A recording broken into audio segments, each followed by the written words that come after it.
Could you coming up short and giving up never. Weave it together. Come along, come along, come along, come along.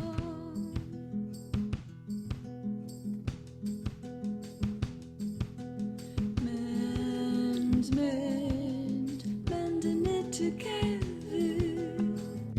A world on fire can't last forever. We're gonna mend it together. A stitch in time is gonna save nine.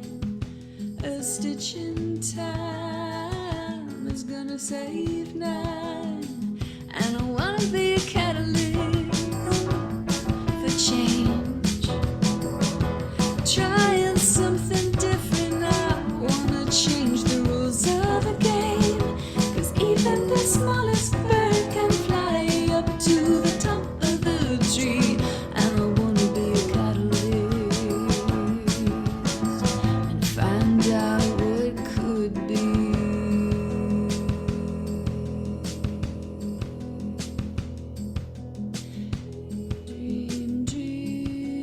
Dreaming together. Some say hope is a thing with feathers. We're gonna dream together. It sings a song, never stops at all. It sings a song, never stops at all.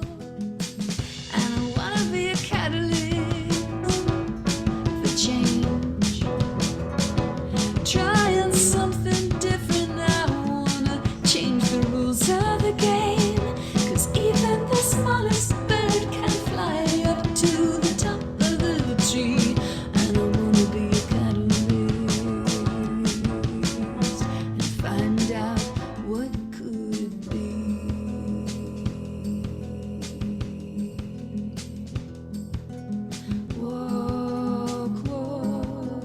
Walk along together, side by side, through this stormy weather. We're gonna walk along together, hand in hand, hand in hand, hand in hand, hand in hand. And I wanna be a catalyst for change. Trying something different. I wanna change the rules of the game. 'Cause even the smallest bird can fly up to the top of the tree. And I wanna be a catalyst. Hi, welcome everyone. I hope you're all doing great. My name is Mary Arismendi. I am part of the Catalyst 23rd team. I'm actually the community building and engagement coordinator.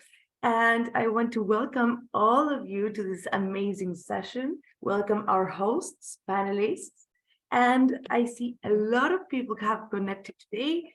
Just to make a few notes on why we're all here together. This is day 2 of the Catalyzing Change Week, a week that all the members present their topics, present all the things that are close to their hearts, all the projects that they've been working on, and basically give us a great gift that is their knowledge, their questions, what's happening in their lives. So welcome everyone. I'm going to show a small video of Jeru welcoming us to Catalyzing Change Week 2023, and then I'll hand over to Amanda and her colleagues. So just 2 seconds more.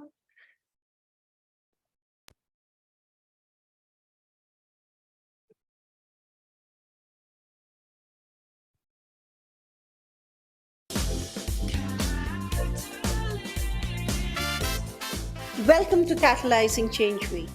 This year's Catalyzing Change Week is about solutions from the front lines by social innovators. In 2022, Catalyst 2030 concentrated its efforts on bringing proximate leaders and frontline solutions to the forefront.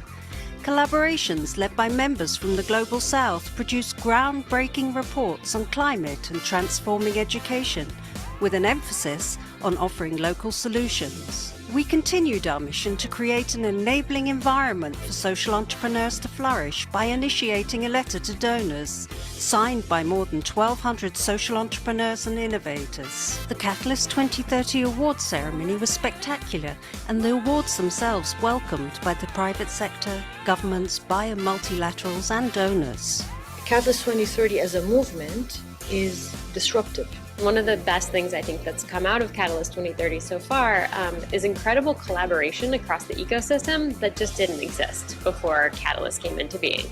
The thing I love most about Catalyst is that it's an open movement for social entrepreneurs around the world. I'd encourage anyone who's looking to be more connected with their local communities around social development goals to come along to Catalyzing Change Week. Welcome to Catalyzing Change Week. Welcome to Catalyzing Change Week. Thank you again for being here. And just the last reminder, I always enjoy very much when we get to see each other. So if you're there and you're in doubt whether to turn on your camera or not, we would love to see you. And it also creates a more, I'd say, a closer environment, because we feel like we're all in the same room, even though we're coming from different parts of the world. Hi, Alan. Hi, Shaila. Thank you for opening your cameras. Hi, Mireya. So, without further introduction, Amanda, the stage is yours. Thank you so much, Mary. And thanks everybody for being here for our Storytelling for Change session, which I am genuinely excited about, because we've got 3 speakers that between them have got a real breadth of knowledge in terms of how you own the narrative and why it's so critical to get your voice out there and how to do it. So without further ado, I'm going to ask our lovely panelists, starting with Ty, to just give a quick introduction to themselves, and then we'll get the discussion going. Ty, would you like to just say a few words about who you are? Thank you, Amanda, and all the team behind Catalyst. Mary, good work. Good morning, everybody. Thanks for joining. My name is Taye Balogun, and I'm a filmmaker and a disruptor. I'm the founder of the Caracol, as well as the NGO International Film Festival. I think that's about it. Mariam, can I hand the mic to you? Of course. Yes, thank you, Amanda and Catalyst, for inviting us along today, and huge thanks to everyone for joining us this morning. So my name's Mariam. I'm the head of media and comms at Bond, the UK network for NGOs.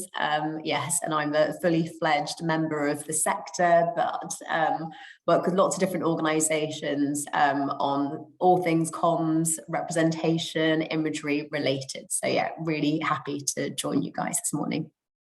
Thank you. And David, a couple of words from you. Hi, I'm David Campbell. I'm a documentary filmmaker, and I'm also the editor of the Aid Files, and a passionate storyteller for change. It's, I believe that if you're going to solve the problems in the world, one of the best places to start is storytelling. Brilliant. Thanks all, obviously, for being here. So Ty, I kind of want to start with you, if that's okay. Just throw open a quite wide question.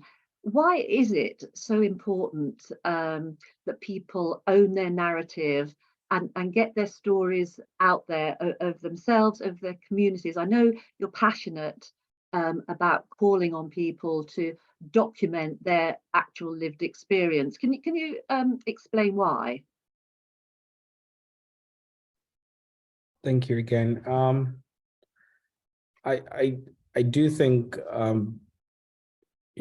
lived experience is always a way to the story that we tell is from our lived experience, yeah, and most importantly, this lived experience must be something that we personally, the person who is telling the story is involved in.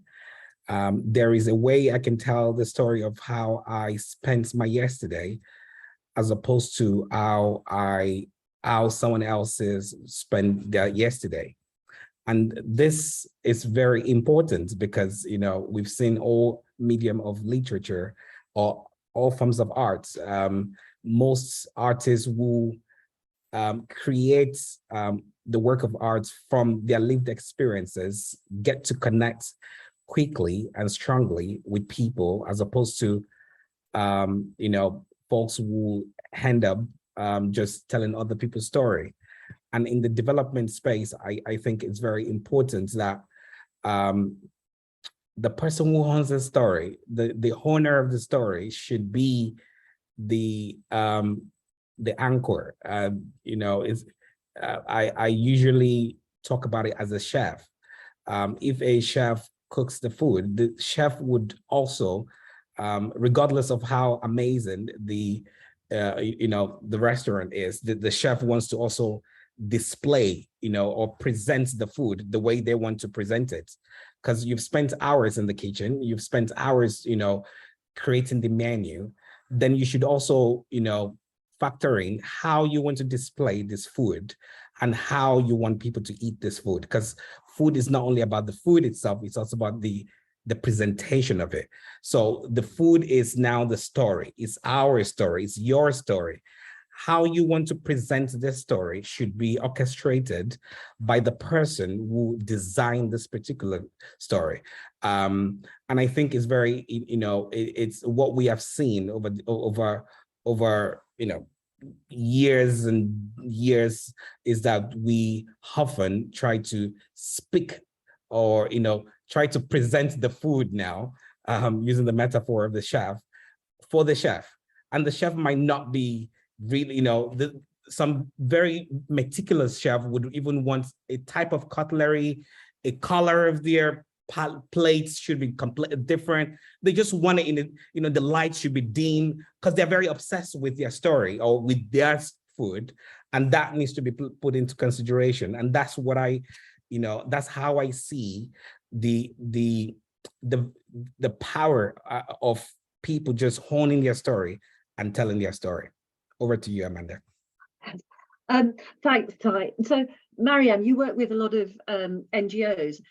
How do they respond, or how can you influence their work to make sure that authenticity, to make sure, as Ty said, that the chef is still in the picture, the chef is still in control? That's such a good question. And I think with organizations that are working on the ground, often their drivers and their motivations are things like fundraising or reporting to donors. And there's a big drive across the sector. So particularly, in light of Black Lives Matter and the murder of George Floyd, a veil's been lifted, and there is much more momentum now to rethink, the narratives that we've been perpetuating through our work that have been incredibly inaccurate.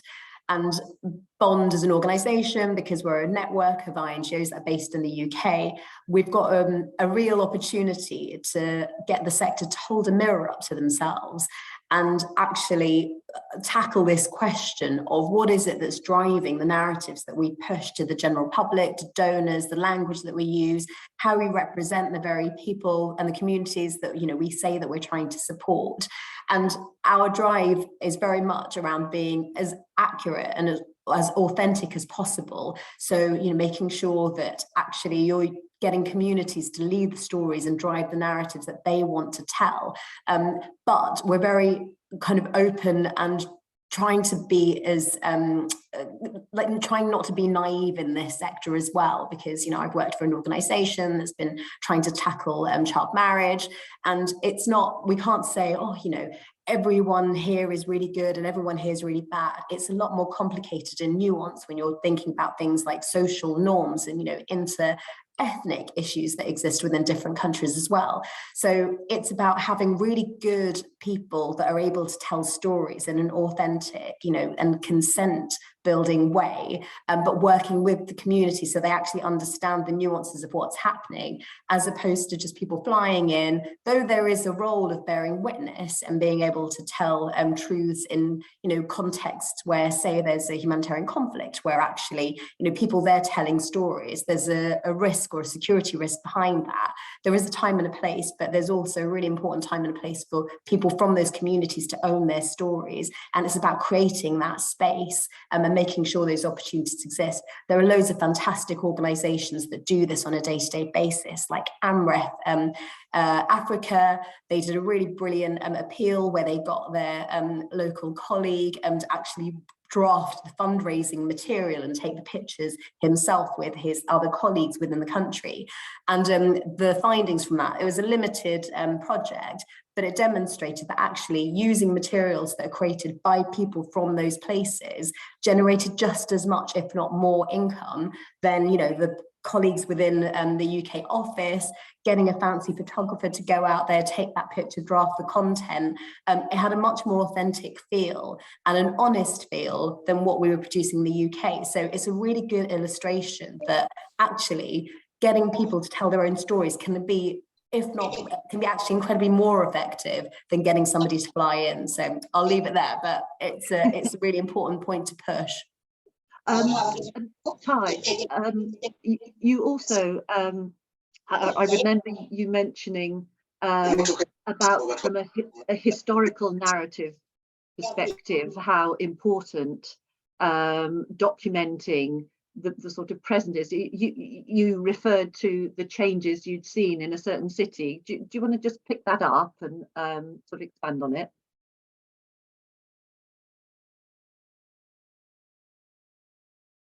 Ty, did you hear that at all? Oh, maybe he can't hear me. So Ty, if he's frozen. He's frozen. Oh, okay. Well, we'll come back to the importance of documenting the here and now. So I'll move on to David now and ask him from your perspective as a filmmaker, why what's the difference between telling your story and say news coverage or just fact, the transferal of fact? What makes that story?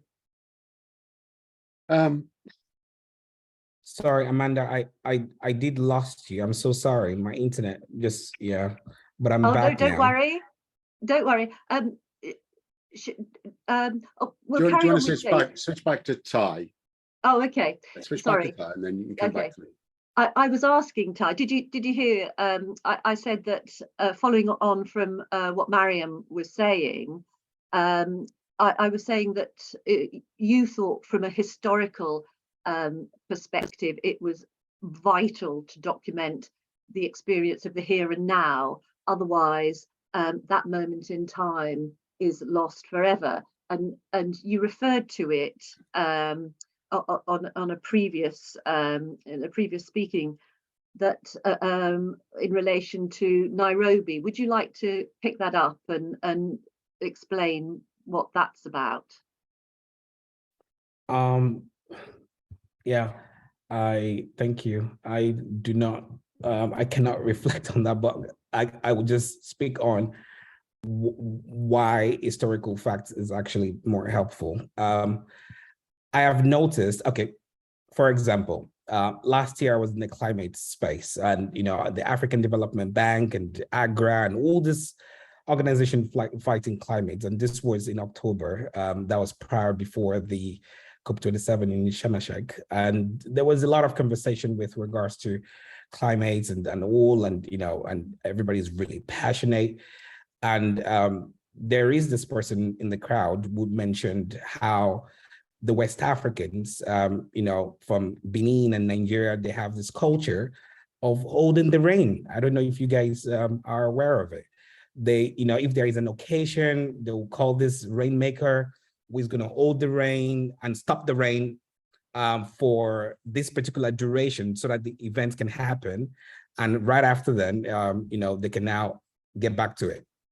So the conversation started, and someone said, how do they even know, that it's going to rain? Are they weather forecaster? And, are they weatherman? And this person said, growing up, we don't, I remember my grandfather used to tell us when it's going to rain. And everybody in the crowd said, is he a geologist? Does he, has he gone to the university to learn this craft? And I said, no, there is a way that he knows, because there's a particular hand, this insect in this community.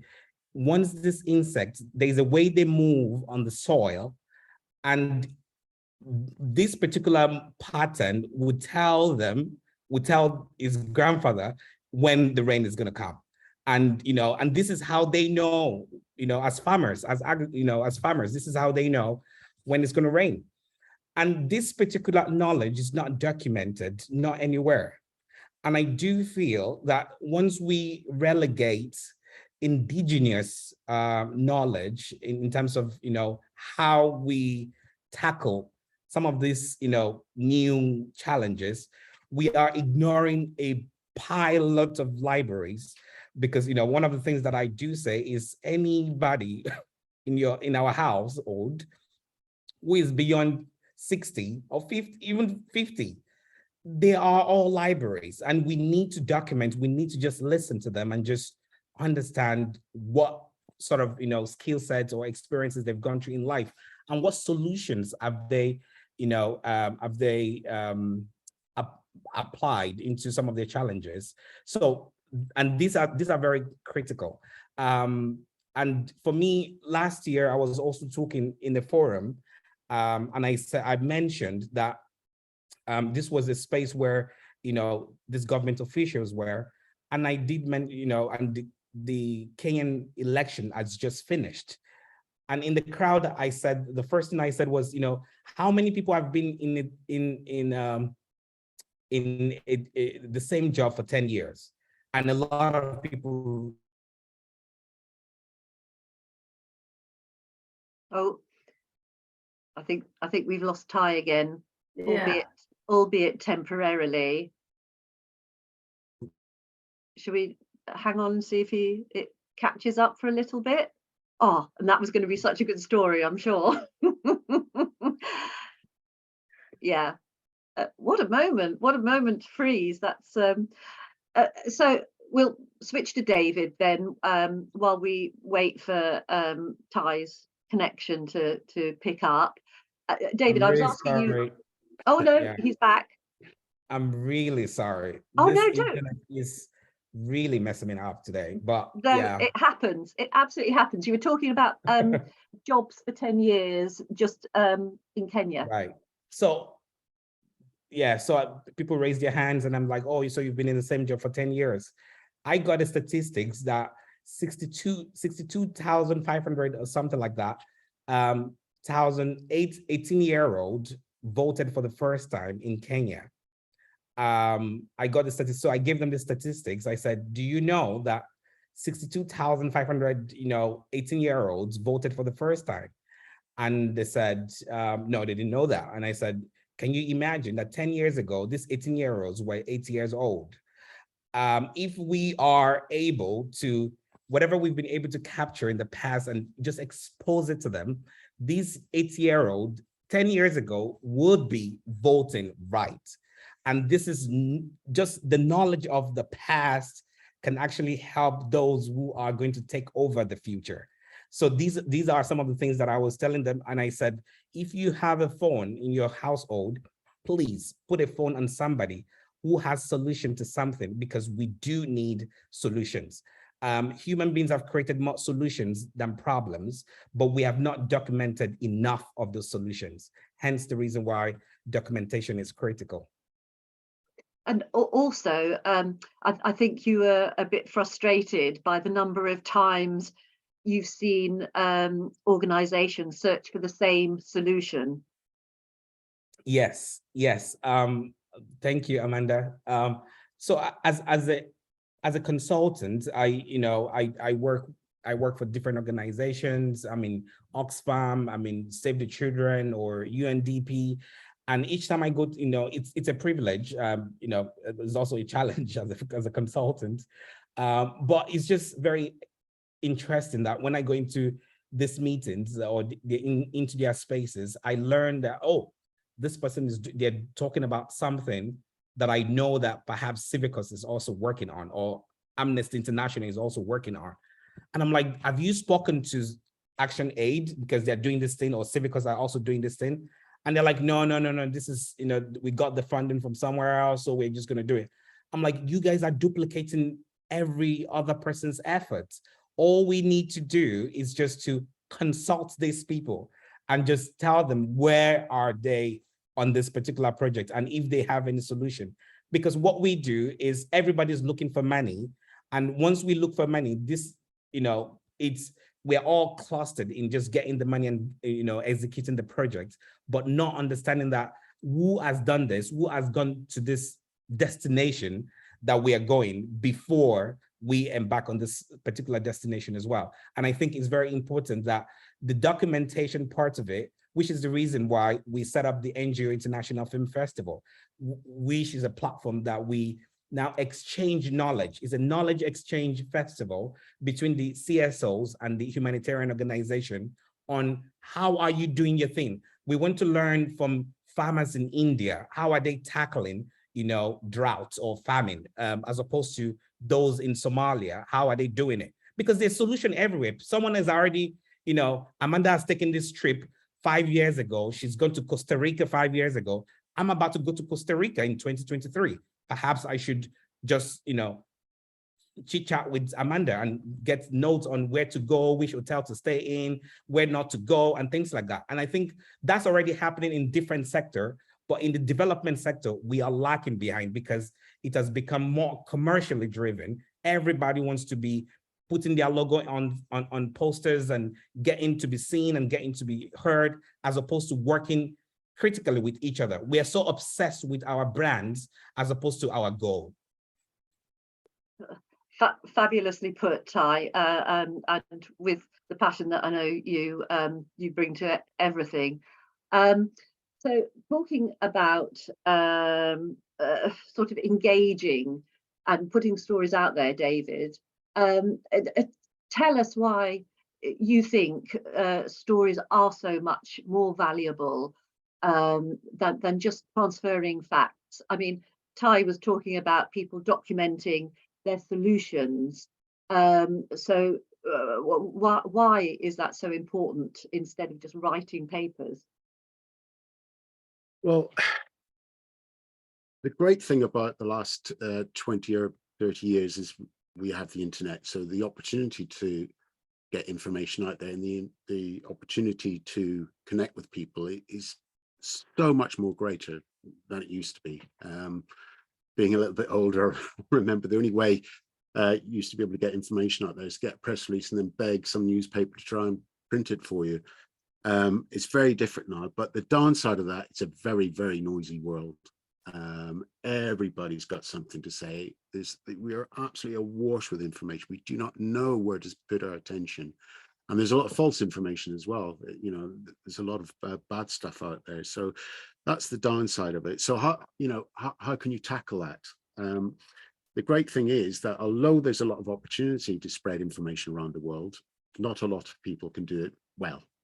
So when you do it well, when you can tell a story, you can rise above the mass and the mess.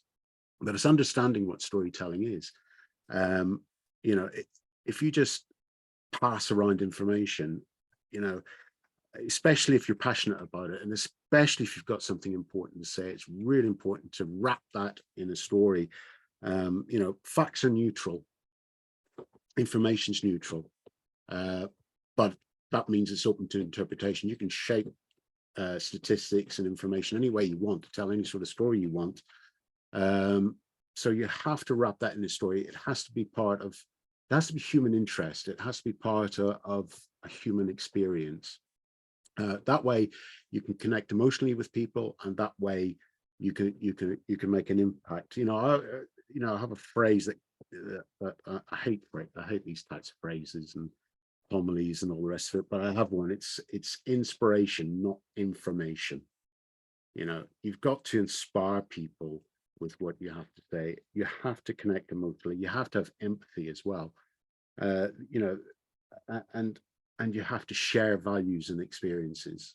You know, I couldn't tell you how to build a water pump in India, but there's lots of people who can. And if you watch these guys build a water pump and discuss where they're going to build it and why they're going to build it in a particular part of a village, and just let them tell you how it's done, you're going to remember that, and you're going to appreciate that you know, the wisdom that's been built up over many, many years.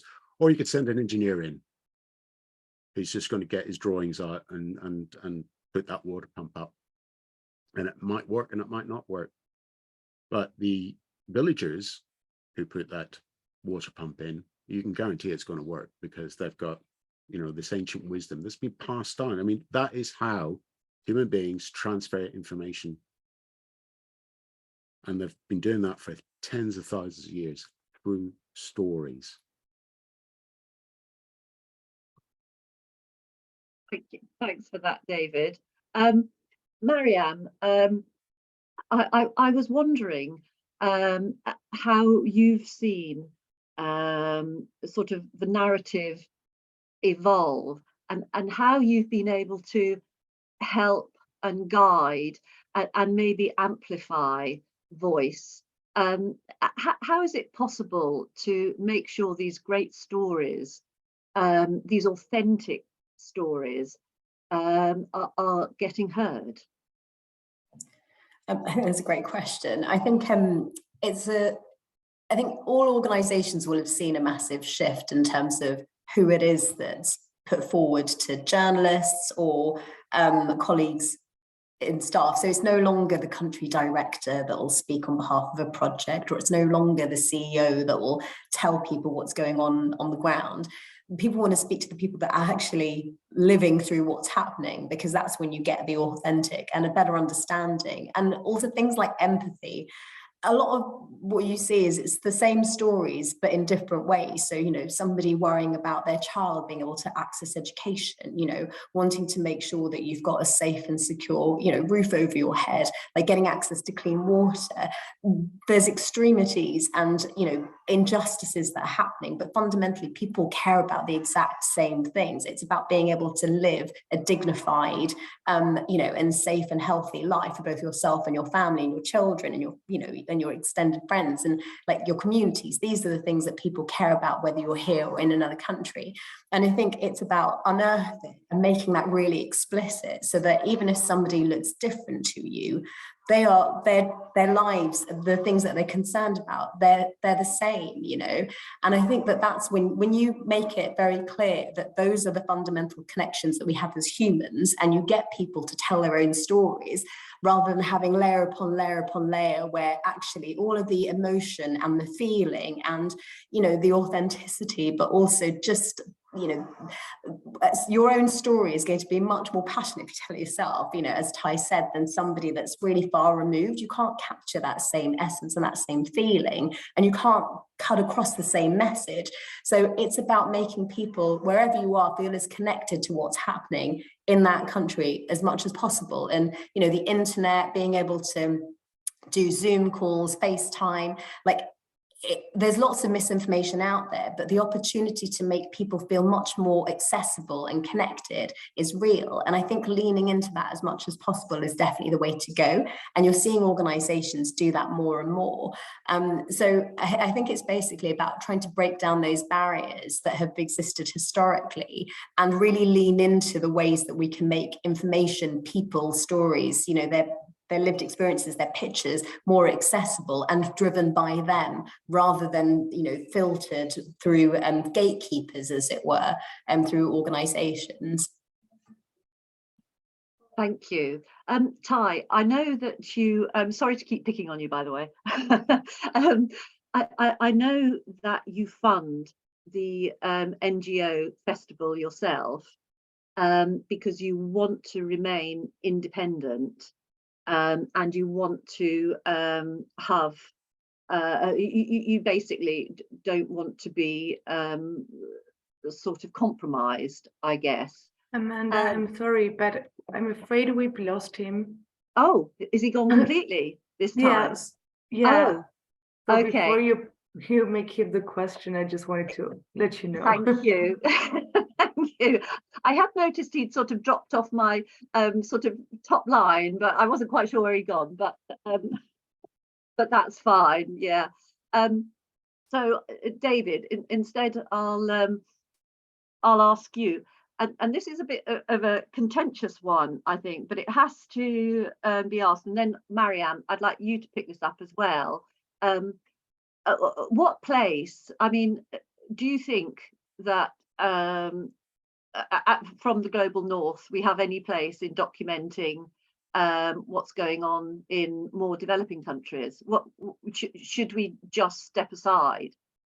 What are your thoughts, David? Thanks for that.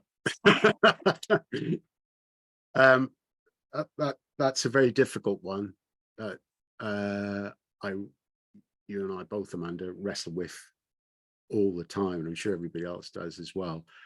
I think there are various things that, I mean, just getting back to something Marianne said about people telling their own stories, and I think that's vital. I think that people should be allowed to tell their own stories. I think as well, she brushed on the fact that we have a set of universal values. Okay, your culture, your upbringing, your world may be very, very, very different than mine, but there are certain universal values there that we all share: love, families, kids, the need for food, the need for shelter. There are things that bring us together in the world. One of the important things I feel that storytelling does is it helps people to understand other people. It helps us to understand other cultures, and it's a defense. It leaves no room then for prejudice and racism. Okay. My audience in my documentary filmmaking, and to a certain extent on the aid files, is people in the global north. I want them to understand what's going on in the global south. You know, I want them to, you know, if you're going to fight racism, it's very hard to be racist if you know the other person who doesn't share your culture or how you look or how you live. But if you know them and understand that human connection through those universal values, then it's very hard to judge them in a racist way. Very hard indeed. So I think you're talking about otherness as well. It's yes, this otherness. yeah, absolutely, yeah, absolutely. But there are certain rules. You know, and I've been pulled up on this a couple of times. That, you know, when we were filming in Africa, somebody said to us, there are a couple of local guys who can operate a camera. Why didn't you hire them? And I thought, well, I hadn't really thought of that, and I should have thought of that, you know. But I think there are certain rules that certainly we follow when we're making documentaries. You will hopefully, you know, never see me in front of a camera. You know, my voice has no place in any of the documentaries that we make. We don't have presenters. We don't have, you know, white people walking through a refugee camp and saying this and that, and, you know, like you do, you know, on television in the global north, you know, the white savior look. It's appalling. And my job is to give a voice to people. If I think that that voice should be heard in the global north, they're my audience. Okay. And it's just to promote that understanding. Yeah. Thanks for that. It was a tricky question, Marianne. What's your perspective of that? What role do global north organisations, NGOs, what role do they have in documenting stories, in storytelling, and how can we best be allies? It's such an important question. I think it's one that everyone should be asking themselves, as David has said, every time you enter into that space, like, who are you? Why are you there? What are you trying? And should you be there? I think that's basically fundamentally the questions you have to answer. I think there are times when actually it's of value to have somebody from outside come in, like, so humanitarian disasters, or where there's a conflict in particular. You see this in Ukraine, you see this in lots of conflict situations where actually local journalists get targeted. And so their lives are in danger when they're trying to tell their own stories from either side. And I think it's really important for there to be somebody to bear witness to what is happening to people on the ground and what the issues are. So they must be informed and be working with people that are shaping what it is that they're saying. And those have to be people that are from those contexts and those countries.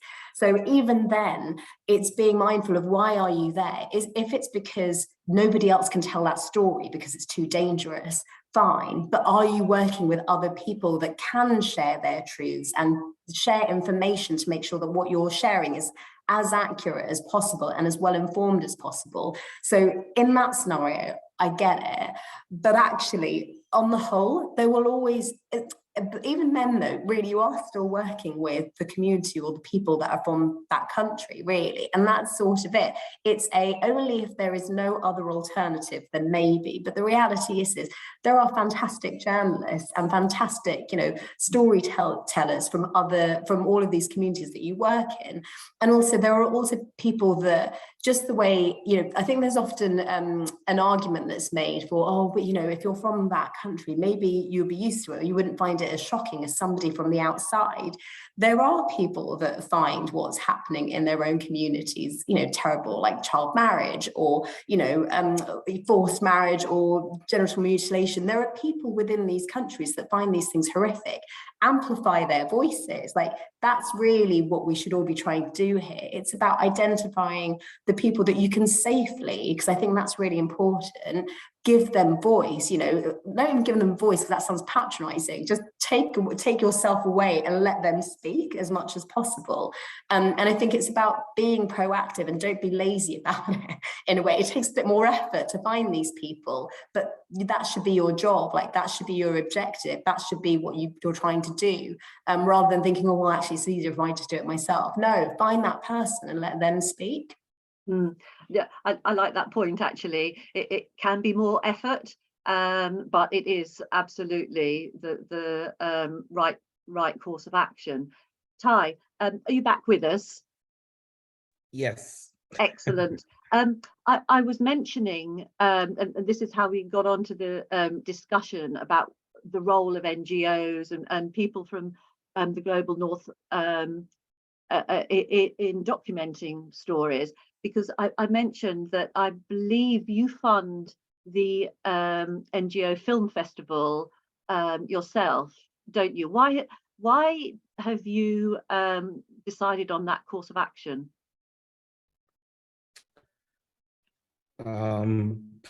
Thank you. I think the first thing that I believe in is, if you want to show anybody that you're passionate about something, then you have to, invest your own money first. That's the first premise for me. The second is, he who pays the piper decides the tune. I do know that a lot of NGOs are, have a particular agenda, whether it's passive or very active, whatever that is, but the money comes with, this is what we want to use our money for, and that's fine. just like we go to any, grocery store, we have our shopping list and we know what we want to buy. However, I might not be interested in, I might need your money, but I'm not interested in your agenda. So how do we meet, halfway? So you do have a lot of, a lot of all these challenges. And for me, it was a time, I've worked on the, conflict areas. I've been to Somalia, South Sudan, Mali, Liberia, all this. I've been to, Yemen, Syria, and I've seen a lot. I've seen too much. And I just think, I cannot keep doing this to these people, because sometimes when I hold my camera and I want to take a picture or a video of them, this is what the donor wants. This is what the organization wants. But is that what people want? The people that I'm taking their story, am I validating, what the donors want to see? And this is what I call the appetite for, poverty porn. Even, Miriam mentioned how, how we should back off and just let people, tell their story. But on the flip side, you also have people from the locals as well, who, they're dying just to get this work, from this NGO. They are looking forward to getting this job. So if they get this job, they know for sure what you want to see. So regardless of if they are from the community as well, they would give you exactly what you want, because you are like a returning customer to that bar. The bartender knows the drink you have all the time. So he's going to give you what you want all the time. So most times you have to tell them, try and give me something else. And that's the reason why we have to also synthesize all this, our local, storytellers as well, to let them know that although this is what we usually want from you, but tell us your own story. I'll give you an example. Sorry that I'm deviating a little bit, but I just wanted to talk about this. I was in Liberia. This is just buttressing on what Miriam said, and this was in our last call as well. I was in Liberia and I was doing a documentary called Frontline Women, and we're documenting women who has fought for peace on the continent. We've shortlisted 5 countries, and amongst them is Liberia. After the Civil War, we're documenting this woman, and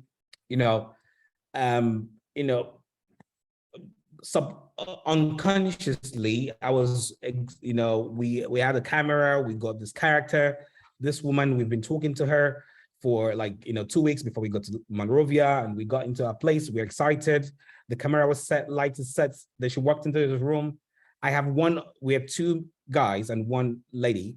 And this, my female colleague, she was, our production assistant. And, as a director and the cameraman is a guy, she walked into the room and she looked at us. She just took it, she did a 360, almost like a 90 degrees type of look. Oh, that's like a book already. That look is a book already. I can tell this woman she's already thinking, am I going to tell my story in front of these dudes right in front of me? And I told my colleague, I took my colleagues out and I said to them, that woman would not tell us a real story. We are in the wrong place. And that's what Miriam is saying. We are in the wrong place. I had to stop, and we had to fly 2 of our female colleagues from Nairobi. And we took 2 days downtime. We had to tell the woman that today is just for us to get to know you. We just wanted to talk to you. We're not recording anything today, but in 2 days we will start. But we're supposed to start the filming that day, but we had to make up a story because the situation is bad. And that's how sometimes people do not talk, but you can read their actions. You can tell that they don't want you, but they need the money because you've already wooed them by telling them, I'm going to give you $100 for that day just to tell that story. And they need that money. But how dignified, are you as a person to actually take that story and take advantage of them? So in a nutshell, for me, those are the things that I've seen and I've experienced, and hence the reason why I decided we are going to start this festival and use money from my pocket so that people would believe that this is a journey, not for only me, but this is something that I believe in. And yeah, and we are surviving, but it is what it is. Can I quickly come in there, Amanda? Because I think of course. Ty's point is so important. And I think somebody said this in the chat. There's something about listening to your intrinsic gut, and your moral compass when you're in those situations. And I think you're completely spot on, Ty. Sometimes, and I've been in this situation before where, you've been doing a very sensitive interview, but the process and the system of the NGOs says you have to do it this particular way. But actually, it's the person that says, no, hang on a second, this does not feel right. I'm going to change this. I'm going to make sure actually the male colleagues can't be part of this conversation. I'm going to make sure I've got a really good translator, that understands that what this girl's about to tell us is a really traumatic and sad story that they've been through, and is going to treat it with the respect and dignity that it deserves, and that they're genuinely going to get consent. And consent is about letting people say no to, it can't just be, oh, well, we've flown all this way and we brought you here and they said yes yesterday. If that person changes their mind and says no the following day, that has to be okay. And I think there's something about just taking that moral stand and saying, do you know what? No, or that's okay, or we're going to change this because what I'm observing is telling me something that I need to respond to be able to treat these people with dignity. And I think that's such an important point. So I just wanted to come in and back that up. No, absolutely, Mariam, absolutely. Both those points about consent and about, what you might for shorthand say, reading the room, just picking up on the discomfort. It's absolutely vital, but you do have to be quite brave, especially if you're working for someone that's footing the bill, that's expecting X output after one day. So that it takes courage for sure. I have noticed that there was a comment in the chat, a question in the chat, which I'd like you guys to answer. They were asking about how do NGOs get their stories out? How do small local NGOs or social entrepreneurs document their story? What are your suggestions on that front? Mariam, can I start with you? So often smaller organisations, medium-sized organisations, I have to say, tend to be much better at getting informed consent and working with people, because often they're much more connected to the project and their colleagues in different countries. So I can speak from a UK INGO perspective because that's sort of where I'm sitting right now, but they're much better and much more thorough of closing the circle. So it's not just we're taking your story, it's no, we're going to explain to you and we're going to work with you on how we're using that story, but also we're going to share with you what impact that story makes. And I find larger organizations to not be as good at closing that loop so that that person feels like, right, I understand the full circle of what's happened here and I feel like I've consented to all of it, as opposed to I've just consented to that one moment in time where we can have a conversation about what's happened to me, but now, and yeah, I understand that you've told me what you're going to do with this, but I haven't seen it, or I can't see the impact of it. And I think closing that loop is so important, so that again, it's just about treating people with dignity, and respect, and not behaving in an extractive way. And I think smaller and medium-sized organizations are much better at retaining that relationship with people after they've been through, which is often quite a cathartic and an emotional, experience. Lots of people that I've interviewed with journalists, when they've given you such vulnerable information, they're really releasing a whole load. It's like, counseling or therapy to some degree when you're sharing such an emotional experience. But if you just kind of up and leave and that's the end of it, that wouldn't sit right with any of us, really. If your friend was sharing something, wouldn't you check in on them and say if they're all right, like a few days later? So it's about closing that loop in the most dignified and respectful way possible. But often the information, and this is what's so important in consent forms, really showing, this is how it will look on a website. This is how it will look like on an online newspaper. This is what it will look like in print. This is the number of people that will have access to the information, like being really really kind of physical and showing, rather than it just being written down on a piece of paper. It'll go on this blog, it'll go in this newspaper, you know, it'll go on this social media. I think showing people what this means in practice is really important. And I do find smaller and medium-sized organizations are much better at thinking these things through from the other person's perspective. Not everyone gets it right, and there are loads of really good guidelines out there. You know, Bonds produced quite a few just to help people think these things through. But it's really important to just make sure that you're sitting back and doing the thinking before you go into that space in the first place. Thank you. Ty, how would you advise to get the stories out there? Just, you know, buttressing on what Miriam is saying. I mean, the reason why you have a consent form in the first place is because you're not trustworthy. If you're trustworthy, you don't even need one.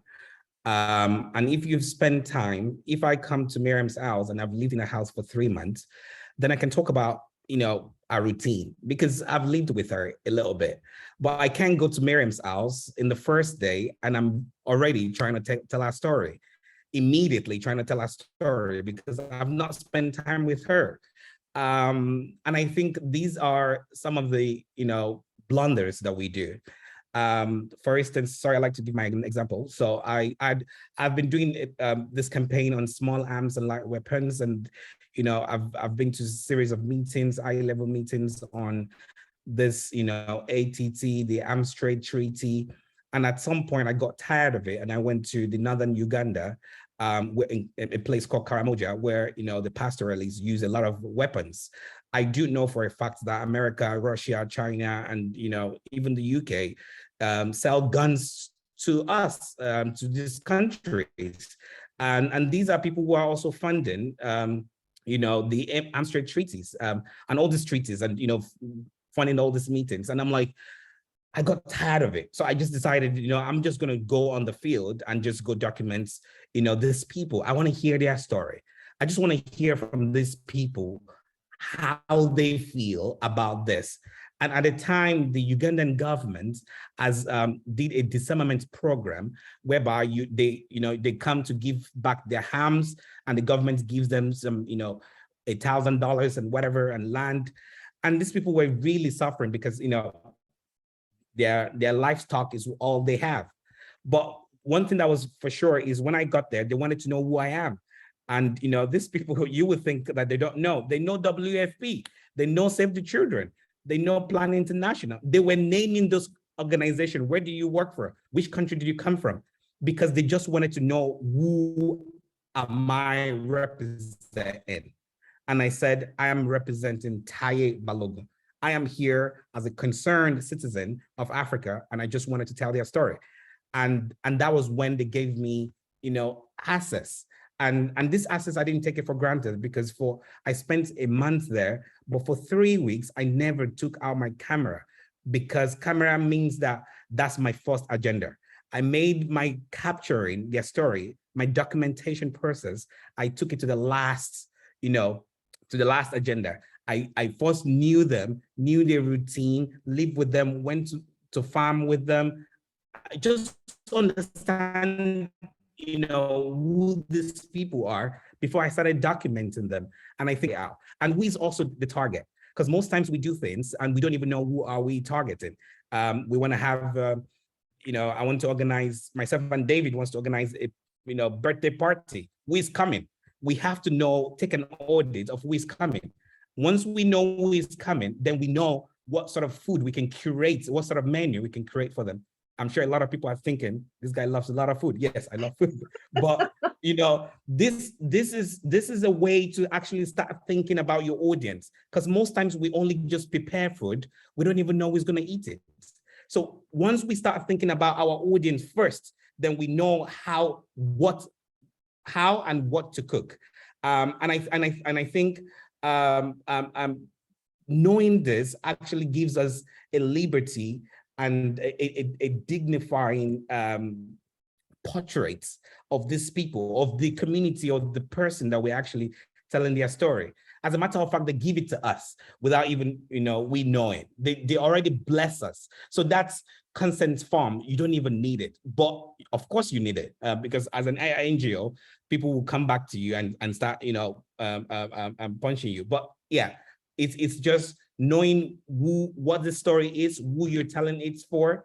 Because a lot of NGO films or documentaries, we don't get to see them simply because the authenticity of this particular content itself is not there. It's very shallow. It's just, talking heads of someone telling you before and after. There's no storyline. There's nothing relevant and interesting about it.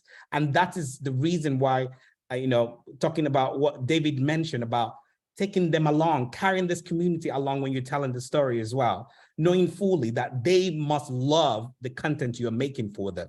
As a matter of fact, some filmmakers, some content creators or content producers will go into their community, train these people and give them the camera to actually film themselves. There are so many stories like that from the Amazon and all these other parts of the world where people actually go there, synthesize them, do a community workshop for them and let them tell their own story because they know what they want to tell and they know how they want to tell it. And yeah, so those are some of the ways that you can actually put the story out. Thank you so much, Ty. Mary, I fear we're running up against the time barrier, aren't we? But there were some people asking how to find out more about Marianne and Ty. Marianne is bond.org.uk. Ty is the NGO Film Festival Nairobi 2023. Would they be the best search terms, guys? Yeah, that'll work for me. Yeah. I'll come up. Yeah, exactly. I've shared some of Ty's links in the chat if people want to have a look there. Thank you. Okay. Sure. Okay. But thank you so much, all three, for really revealing and valuable perspectives and pointers. It's been fantastic, and I just wish we could do it again sometime in the future because there's so much transfer of valuable knowledge there that, and I know we've just sort of touched on a few things, but thank you so much, and thank you for everyone coming along and listening. And Mary, thank you. Are we okay time-wise? Yeah, don't worry. I mean, I was so into the conversation that I didn't want to catch you up or anything. But I think, thank you. And well, coming from the South Cone in Argentina, I really felt your words. I have worked with a lot of indigenous communities here, a lot of different communities, also LGBT, and it's always super important to make that effort you're saying on, okay, I love how you put it, Ty, of is the camera my first goal in the agenda or is it my last goal in the agenda, and making that effort of connecting with what people are going through at the moment, of really capturing what they're feeling, their voices, expectations, and putting that on the table and being able to communicate that. So thank you again. I just have, before people go, a few Catalyst announcements I need to make. Just 1 second. So there.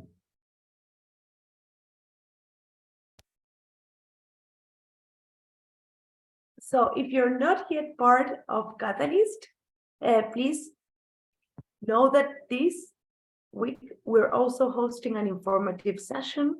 If you're interested in knowing what Catalyst 2030 is about, please join us. And if you're already a part, know that you can still continue being a Catalyst. You can nominate people for the Catalyst 2030 Awards, where we celebrate governments, we celebrate private companies, we celebrate other social entrepreneurs and innovators that are really advancing and collaborating to achieve the SDGs. You can also shop online in the Catalyst Market, and you can sign up the business commitment badge So thank you all for being here. It was great to hear all of you, and I enjoyed it so much. Hope you have a good rest of the week, and that we see each other in maybe some other sessions.